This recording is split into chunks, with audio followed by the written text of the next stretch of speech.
반갑습니다. 강의하는 사회복지사 서림입니다. 오늘은 두 번째 강의 시간이네요. 제 강의는 자격증 취득이 목표이기는 하지만 선생님들께서 왜 취득 후에 현장에서 일을 하실 때 어떻게 대처해야 하고 또 어떠한 일을 하는지 이런 내용이 강의 중간중간에 나와요. 오랜 실무 경험이 있어서 제가 사례들을 이렇게 들어가지고 선생님들께 잘 설명해 보도록 하겠습니다. 그럼 본격적인 강의를 시작하겠습니다. 먼저 노년기의 특성에 대해서 알아보겠습니다. 노화 과정은 개인의 생활 양식에 따라 다소 차이는 있지만 신체적, 심리적, 사회적 측면에서 공통적인 특성이 있다고 해요. 우선 신체적인 특성으로는 첫 번째가 세포의 노화가 일어나요. 세포의 노화가 진행이 되면 뼈와 근육이 위축되고 등이 굽고 또 키가 줄어들고 피하지방이 감소하여 주름살이 생기죠. 이런 노화로 인해 가지고 어르신들은 추위에 굉장히 민감하세요. 실제 어르신들을 만나보면 한여름에도 선풍기를 잘 틀지 않으려고 하세요. 인지저하로 이렇게 선풍기 트는 걸 잊어버리시는 분도 계시지만 대부분의 어르신들이 추위를 많이 타요. 실제적으로도 노인들의 평균 체온이 일반인들에 비해서 낮다고 해요. 열을 생산하는 근육이 적기 때문이에요. 만약 선생님들께서 자격증을 취득하시고 난 뒤에 현장에서 일을 하시게 된다면 이 부분 굉장히 신경을 쓰셔야 해요. 선생님들이 덥다고 이렇게 함부로 에어컨이나 선풍기를 틀면 어르신들은 감기에 걸리는 경우가 많거든요.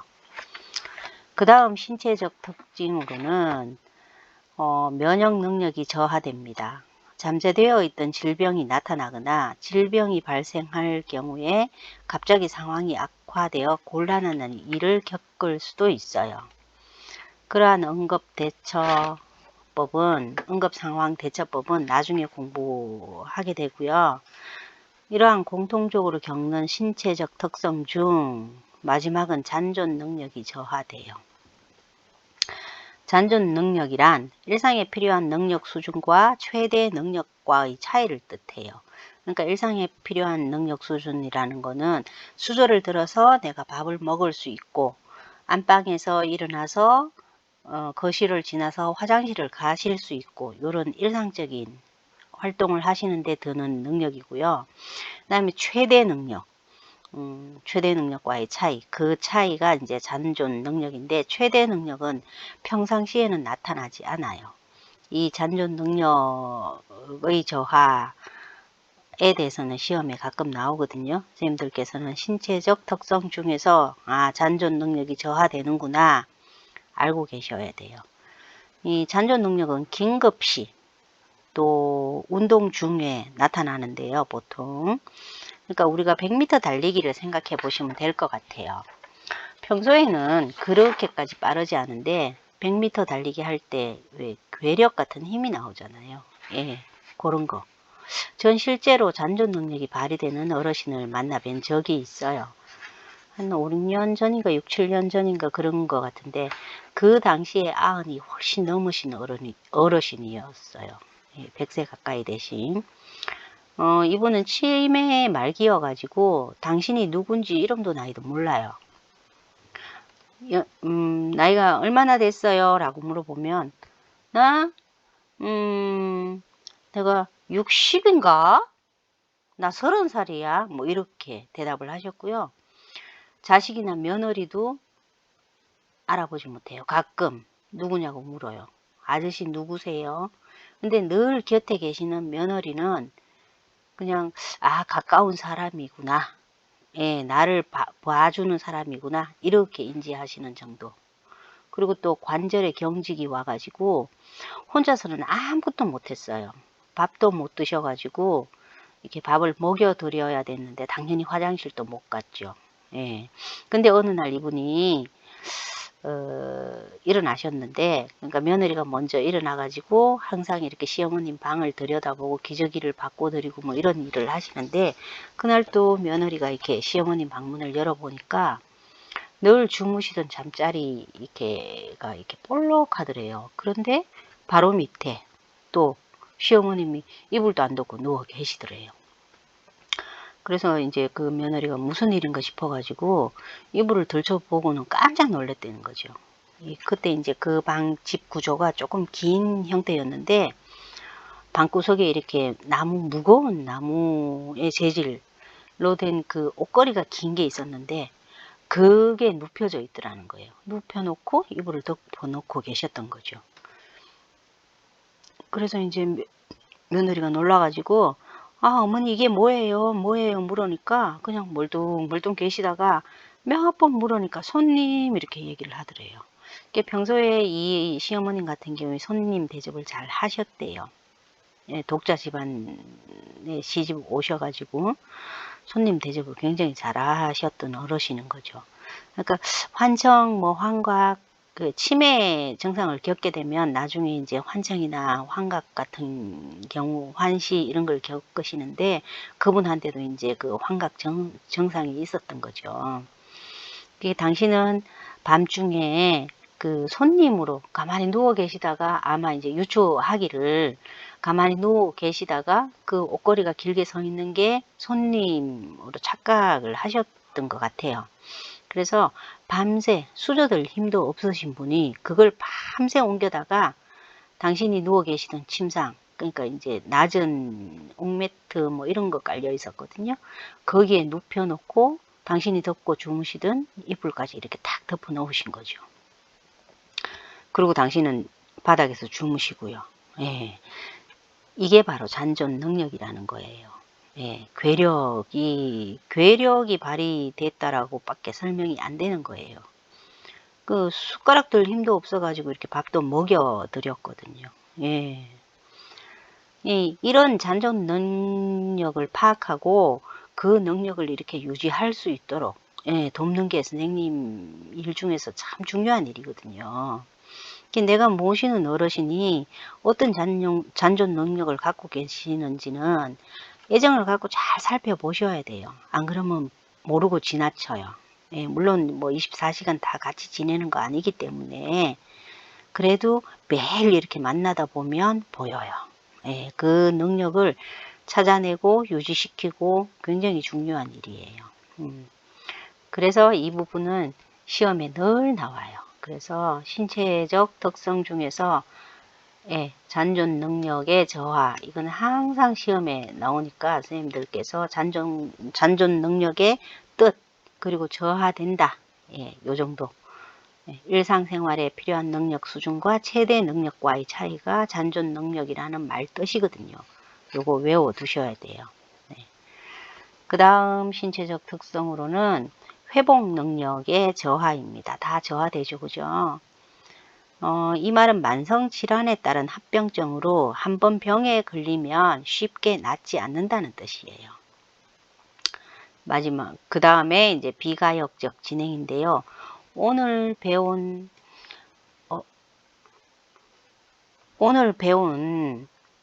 신체적 특성 중에서 가장 중요한 부분이에요. 비가역적 특성.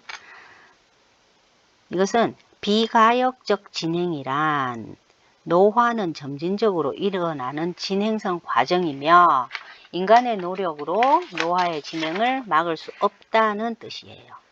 노화는 의학도 바꾸지 못하잖아요. 아직은 그 어떠한 의학도 인간의 노화나 죽음을 멈추게 할 수는 없어요. 모든 인간은 늙어가고 결국 죽어요. 진시황이 그렇게 불로초를 찾아서 먹으려고 먹었지만 결국 죽었잖아요. 그것이 이제 비가역적 진행이라는 거거든요. 신체적 특성 중에서 아까 잔존 능력이랑 잔존 능력의 저하랑 비가역적 진행, 요거는 뜻과 함께 반드시 기억해 두셔야지 되고요. 시험에 자주 나오는 내용입니다. 다음은 심리적 특성이에요. 신체적 특성에서는 아까 잔존 능력하고 비가역적 진행만 알고 계시면 되는데 시험 걱정이 없는데 심리적 특성 8가지는 모두 중요해요. 선생님들께서 심리적 특성은 다 외우고 계셔야 되는 내용이고요. 그 첫 번째가 우울증 경향의 증가입니다. 우울증 경향은 이제 신체적으로도 나타나고요. 네, 심리적으로도 나타나요. 그 두 가지를 다 외우셔야 되는데, 일단 우울증에 걸리면 선생님들은 다음과 같은 증상이 나타나는지 잘 살펴봐야 돼요. 예, 첫 번째가 불면증이 있어요. 그 다음에 식욕부진, 그 다음에 체중 감소가 일어나는데요. 사실 어르신들한테 불면증은 어렵지 않게 관찰되는 증상이기는 해요. 왜냐하면 약물 부작용이 있을 수도 있고, 또 심심하시니까 낮잠을 주무셔서 밤에 못 주무실 수도 있고, 또 뭐 24시간 같이 계시는 거 아니기 때문에 다음날 가서 어제 잘 주무셨어요 하면 아니 나 못 잤어 라고 하실 수도 있으세요. 예, 식욕부진도 마찬가지예요. 우리 어르신들은 활동량이 적어가지고 배고픔을 못 느껴요, 잘. 네. 그리고 식사를 못 하시니 또 체중 감소가 일어나요. 요 세 가지가 연달아서 신체적으로 일어나고, 또 이것과 함께 기억력이 저하되고 또 흥미와 의욕을 상실하는 그런 심리적 증상을 겪는다면 우울증일 가능성이 있거든요. 그럴 때는 가족이나 의사, 또 우리 몸담고 계시는 직장이 꼭 알리셔가지고 적절한 조치를 취해줘야 해요. 우울증은 나중에도 배우겠지만 굉장히 심각한 그런 행동으로 나올 수도 있기 때문에 우울증에 대해서는 잘 살펴보셔야 하고 적절한 조처를 취해야 하고, 요거는 약물로 많이 좋아지니까 선생님들께서 잘 관찰을 해 주시는 게 어르신을 잘 케어하는 일이에요. 두 번째는 내향성의 증가예요. 바깥 활동이 중단되면 대부분 노인들은 심적 에너지는 그 내면으로 향하게 되어 있거든요. 내향성이 증가되면 사회활동을 더욱 하지 않게 되고 결국 타인과의 만남을 기피하는 증상으로까지 커지죠. 예, 우울증이 있는 노인들은 적대적이고 비난적이 돼요. 네, 이 내향성이 증가가 계속되면 우울증으로 또 이어지거든요. 요즘 우리는 그 100세 이상 사는 것이 절대적으로 막연한 이야기가 아니에요. 의학의 발달, 그 다음에 뭐 의학의 발달, 그 페니실린, 그 다음에 칫솔 등장. 그러니까 페니실린하고 칫솔의 발명이 인간을 죽고 싶어도 못 죽는 시대가 되도록 했어요, 사실. 예. 그 우울증에 걸렸거나 뇌형성이 증가되면, 네, 본인은 물론 이 주변 사람들도 큰 피해를 입을 거예요. 100세 이상까지 사시는데 그 얼마나 그 가족들이 괴롭겠어요. 일상생활이 위협당하죠. 저도 되게 많이 봤거든요. 네. 그 집 식구들은 잘 웃을 수도 없어요. 그리고 손자, 손녀가 만약에 같이 산다면 정서적으로도 굉장히 악영향을 끼쳐요. 시집장가 가는 것도 힘들더라고요. 네, 스스로. 뭐 할머니, 할아버지가 아프시면, 아픈 분이 집에 계시면 그렇게 되는 것 같아요. 그리고 이제 심리적 특성의 세 번째는 조심성의 증가예요. 나이가 들수록 조심성이 증가하여 실수가 적다고 그때 배웠잖아요. 조심성 증가 원인은 굉장히 다양해요. 일단 뭐 인지적인 기능, 그러니까 인지 저하로 결단력이 저하되거나, 아니면 신체적 기능 문제로 행동이 느려져서 매사에 신중해 있을 수도 있어요. 이처럼 그 노인들의 문제는 하나만 가지고 판단을 해서는 절대 안 되는 거죠. 예, 다양하게 일어나는 것들을 세밀하게 관찰해야 되는데, 그러자면 선생님들도 어느 정도는 알고 계셔야지 관찰이 되겠죠. 네. 그리고 관찰한 것들을 잘 전문가한테 말을 하면 그분들이 좀 더 이제 의학적으로, 예, 판단을 해서 선생님들이 케어하실 수 있도록 쉽게 그렇게 도움을 줄 수 있을 것입니다. 심리적 특성의 네 번째는 경직성의 증가예요. 어르신들은 보통 자신에게 익숙한 습관적 태도나 방법을 고수해요.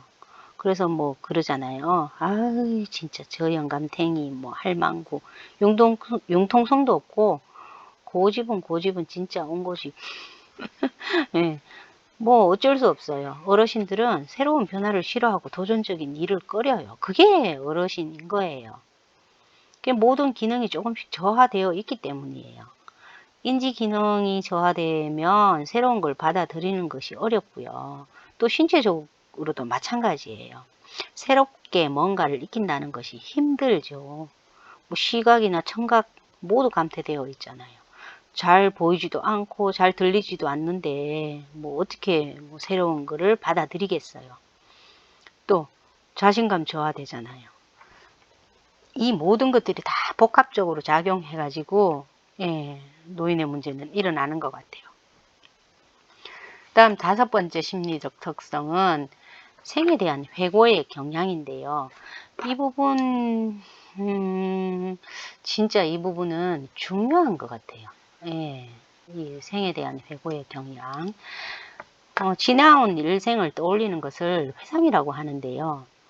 이거는 노인들한테 반드시 필요한 과정이에요. 애기들이 왜 이제 뭐 수저질 하는 걸 배우고 한글을 배우고 하는 것처럼 이 회상하는 것 역시 노인들한테는 필요한 과정이라는 거죠. 회상은 엉어리졌던 감정을 해소하고 실패와 좌절에 담담해져서 자아 통합을 하게 해요. 그러고 나면 다가오는 죽음을 이렇게 평온한 마음으로 맞을 수 있게 하게 하는 거거든요.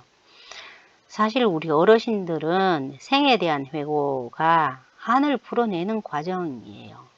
학자들이 그렇게 얘기를 해요.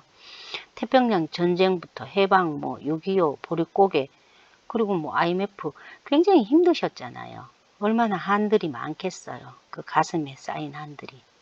특히나 뭐 한국은 한의 민족이라고 그러잖아요. 더 많겠죠. 풀어낼 방법도 모르고 풀어낼 그 상황도 아니었던 거죠. 그분들이 살아온 인생을 자꾸 이야기하는 것은 절대 심심해서가 아니라는 거죠. 한을 자꾸 되풀이해서 이야기하는 게 바로 그분들이 해야 할 일인 거예요. 인생의 마지막 시기에 한을 모두 풀어내야죠. 한두 번 말로 이렇게 해가지고 해결될 거라면 그거는 한이라고 할 수도 없는 거잖아요. 똑같은 이야기를 자꾸 반복한다는 거는 아직 한이 안 풀렸구나 하고 선생님들께서 도와줘야 돼요. 우리가 부모님을 이렇게 가까이 모시고 계시거나 또 멀리 떨어져 있다고 해도 자꾸 똑같은 이야기 반복하는 거 다 받아주셔야 돼요. 그래야 그분들이 화해를 하고 용서를 하고 또 자아 통합을 하고 그래서 이제 죽음을 편안하게 이렇게 받아들이거든요. 한 번만 더 하면 100번째야, 100번째.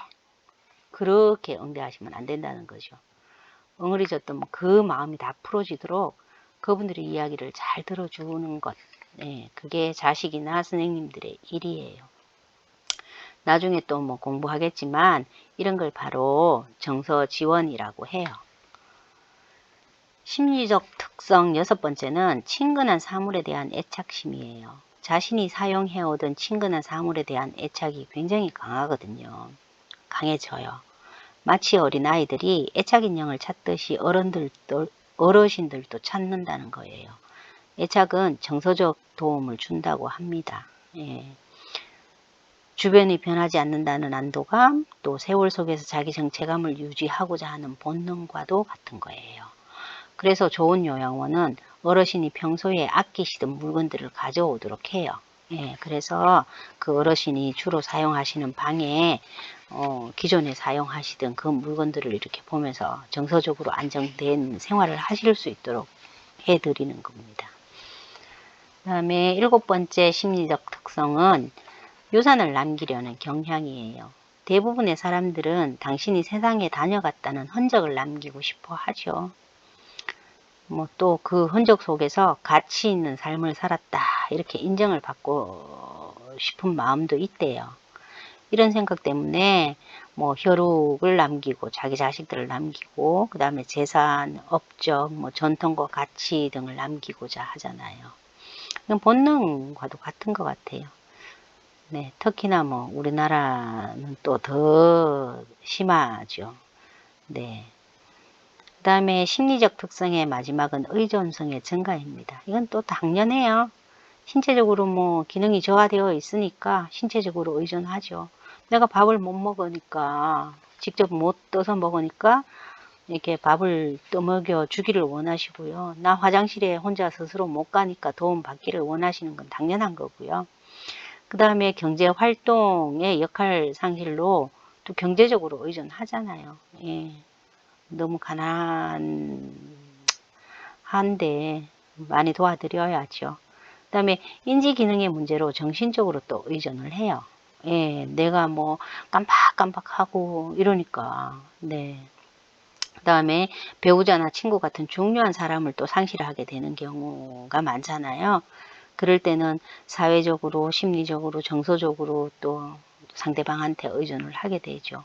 막 우리 남편이 죽었는데, 예, 그거 혼자 감당하기 힘든 거잖아요. 그래서 뭐 친구한테 의존하고, 막 그 슬픔을 또 자녀와, 네, 나누고 싶어 하고 그런 거죠.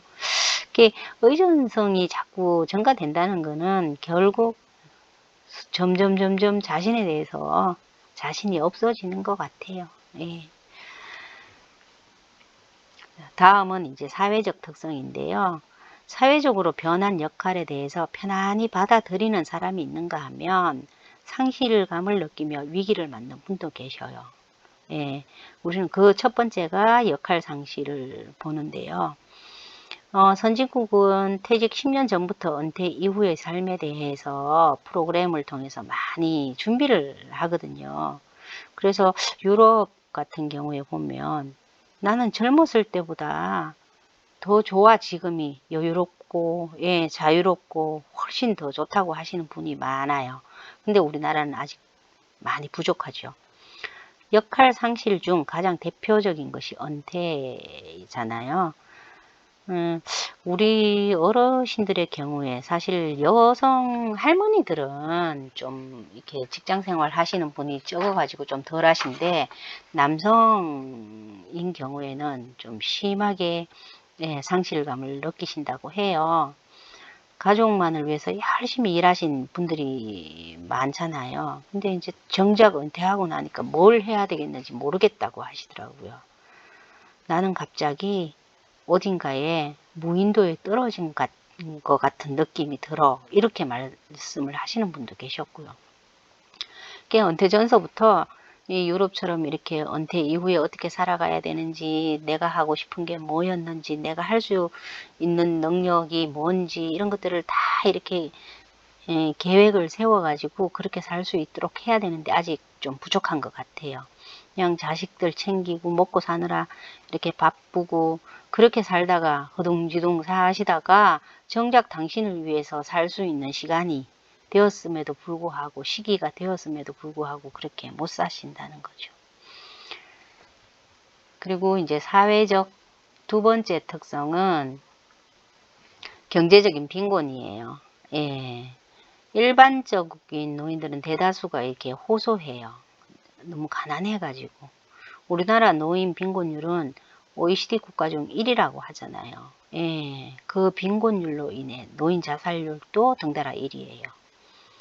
보면 일본에도 이렇게 노인 자살률이 높은데 일본은 우울해서 자살을 하는 경우가 많대요. 거기는 진적부터 독거 노인 가정이 많았잖아요.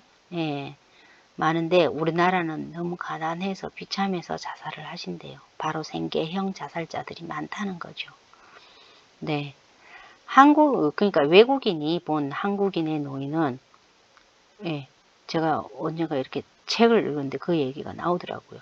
어두운 방구 속에 쪼그리고 앉아 있는 사람이래요. 어두운 방구 속에 불도 안 켜고 허리 이렇게, 목 이렇게 앞으로 내밀고 TV만 보고 있거나 멍하니 있거나, 예.